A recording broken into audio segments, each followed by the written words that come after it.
It's the overwhelming volume of it. Now, a lot of our viewers have been following events in North Africa and in the Middle East quite a lot, where internet penetration played a big role in those events, but it's nothing compared to what we're seeing here in Japan, one of the most connected and wired societies. Let's take a look at the computer very quickly, and I can show you a visualization of what's happening here on Twitter, which is once again playing a central role in this major news event. Here you can see on the computer, in the lower right middle box, 1,188 tweets per minute are coming out of Tokyo, Japan right now. So this is really just an amazing amount of information that's flowing. And Twitter right now is again another gathering place, both for people in Japan and Tokyo, but as well as around the world. Let's go through some of the key hashtags. So those are the number signs that people are following in order to see events that are happening. #Japan, #PrayForJapan, #earthquake. Those are the three key words right now that to search on Twitter if you want to follow some of those events.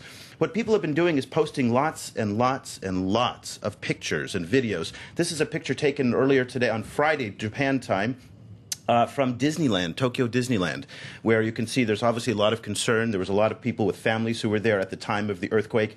Again, the sheer scale of this, as Annette was saying, is really unprecedented in many respects. Cars have been crushed, homes have been crushed. We're seeing people taking pictures with very high-quality cell phones. This will be one of the other key differences between what we saw in North Africa and what we see in Japan. Japan, of course, has some of the latest technology in the hands of consumers, so you'll see much more high-definition video, much higher quality resolution pictures coming out.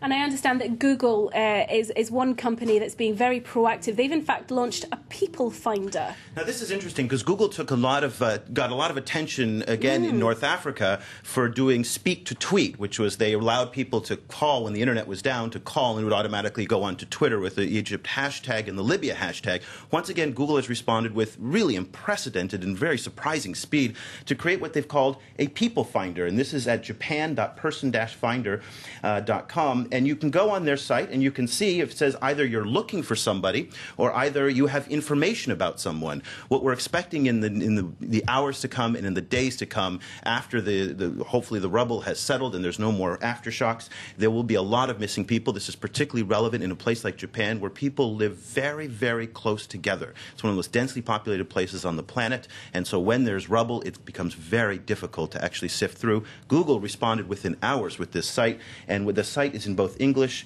and in Japanese.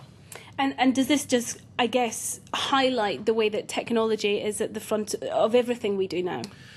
It's hard to tell if it's at the front, but it is playing a very important role. And what it does is it gives, again, what we've talked about over the past several weeks, it gives people who are both inside Japan a way to communicate out, and also for those of us on the outside to monitor events that are going in and to share information. That's very important, is that one picture, one image gets out, a piece of information. Have you seen my mother? Have you seen my friend? Have you seen my father? That gets ricocheted around the net, both domestically in Japan as well as in globally. Now, one thing to remember about Japan, also what we saw in North Africa, the English language web is very different than the Japanese language web. So there is some caution that when you start looking at English language tweets from Twitter and you look at, you're getting a very Western perspective.